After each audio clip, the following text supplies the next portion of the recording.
This is Plant-Based Briefing, How to Eat Plant-Based or Vegan on a Cruise, Part 2, by Eric and Marian Erikson at plantbasedbriefing.com. And I'm your host, Marian Erikson, and this is the curated content plant-based podcast, where I usually narrate articles others have written with permission on plant-based and vegan topics. But today's episode is a bit different. It's something my husband and I wrote. It's about our first cruise experience as vegans, and we're sharing tips and tricks that I think will be very helpful. It's a two-parter. I read part 1 yesterday, and today I'll be reading part 2. So please listen to yesterday's episode if you haven't already, where we shared tips for planning you can do ahead of time and as soon as you get on board. And today we'll talk about some tips and our experiences during the cruise. So now let's get to today's plant-based briefing. How to Eat Plant-Based or Vegan on a Cruise, Part 2, by Eric and Marian Erikson at plantbasedbriefing.com. Tips and lessons learned while cruising. We preferred dinner in the main dining room rather than the buffet, and although there was no vegan menu or vegan options on the menu, we could either request something specific or opt for the chef's special creation.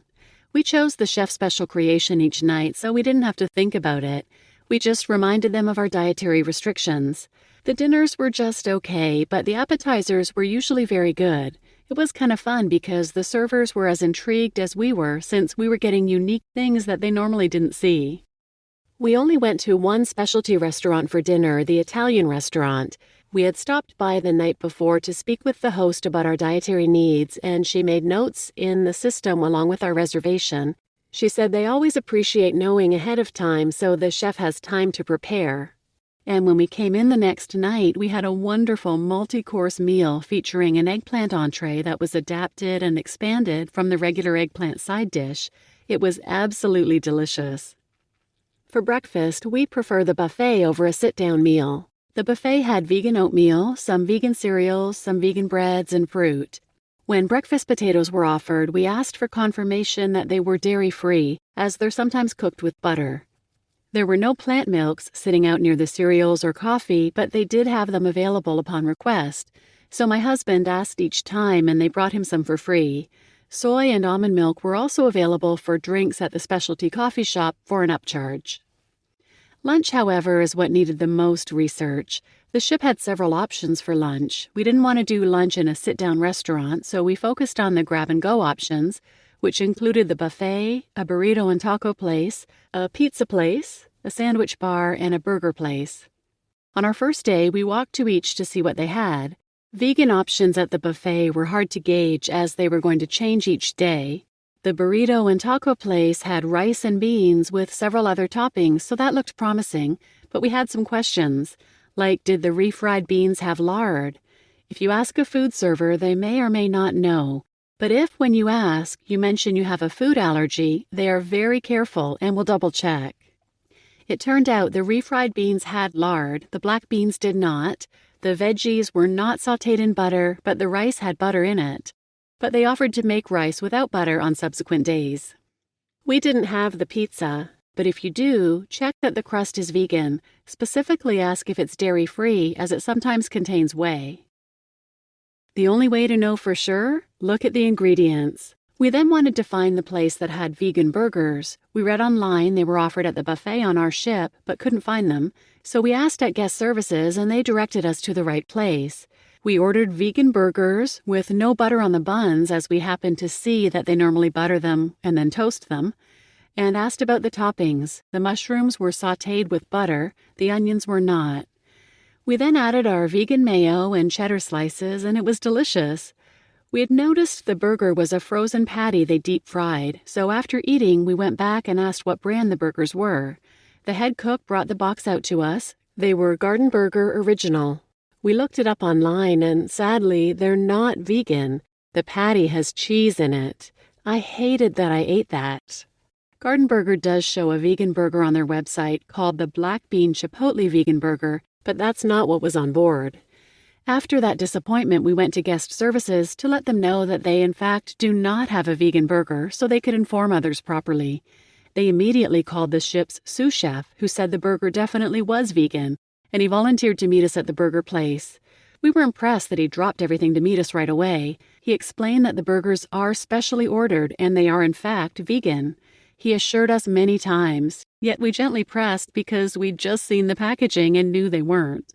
We finally asked, without trying to offend him, if he minded showing us the package. They brought it out, and because the packaging shows the product name but not the ingredients, we showed him the ingredients online on Garden Burger's website and verified that they are in fact not vegan. He was visibly surprised and I think embarrassed. If someone had a dairy allergy, this could be a serious issue.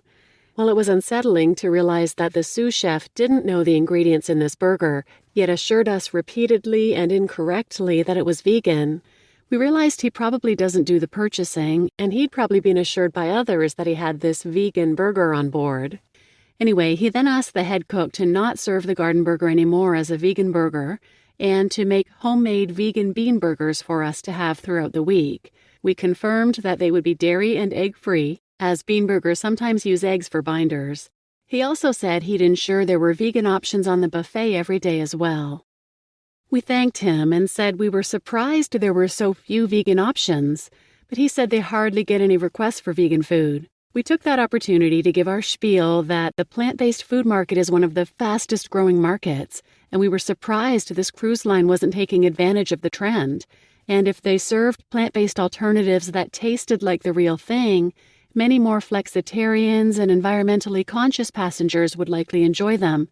And since so many people like cruises specifically for the food, imagine if their cruise line was a front-runner on this healthier, more environmentally friendly trend. People could cruise and love the food and not be any worse off for it afterwards. Not that he likely makes those decisions, but I couldn't not say anything. The rest of the week we had great lunch options with the homemade bean burgers, black bean burritos with butter-free rice, and there were options on the buffet like falafels and hummus. They were incredibly accommodating, but we did have to reach out and request the special service. Key takeaways. Following the vegan Facebook group for this cruise line, we see things haven't really changed much since our cruise in the fall.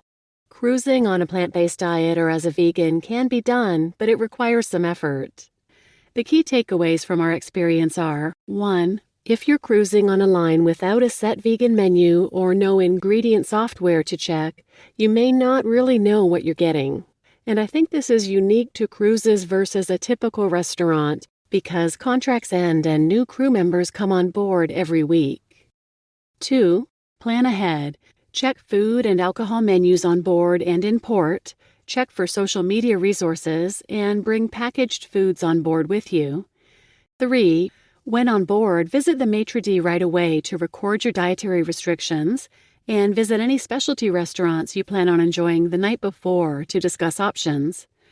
4. When speaking with staff, use specific terms rather than vegan or plant-based. Say things like meat-free, fish-free, egg-free, honey-free, dairy-free, no lard, no chicken broth, no beef broth. And if you say you have an allergy, the staff takes it seriously. 5. If they serve anything packaged that may not be vegan, ask to see the packaging to confirm the ingredients.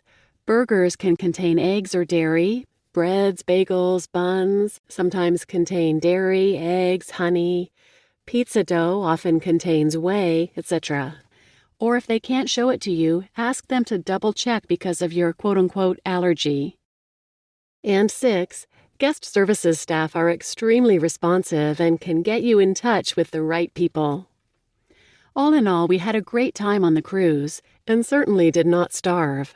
My husband would have no problem going on this cruise again.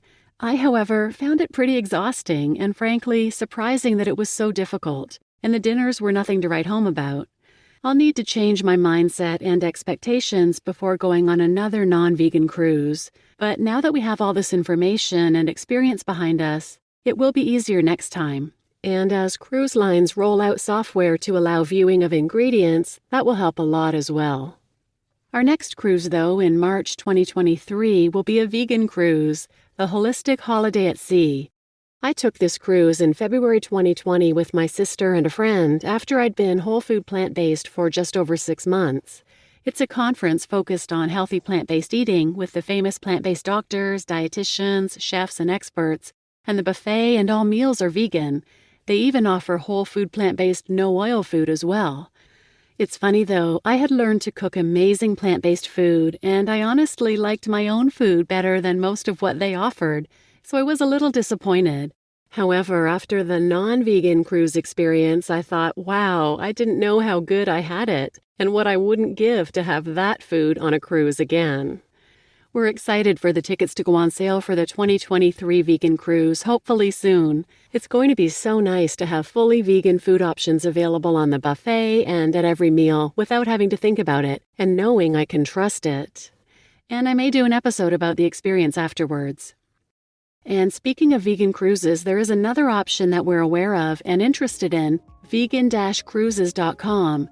They charter smaller cruises from operators around the world and then run the cruise as a fully vegan experience, from food and beverages to toiletries to vegan recommendations in the cities they visit. We'd love to give it a try. You just listened to How to Eat Plant-Based or Vegan on a Cruise, Part 2, by Eric and Marian Erikson at plantbasedbriefing.com. And I hope these tips have been helpful, and please share this episode with anyone who might benefit, and thanks for listening.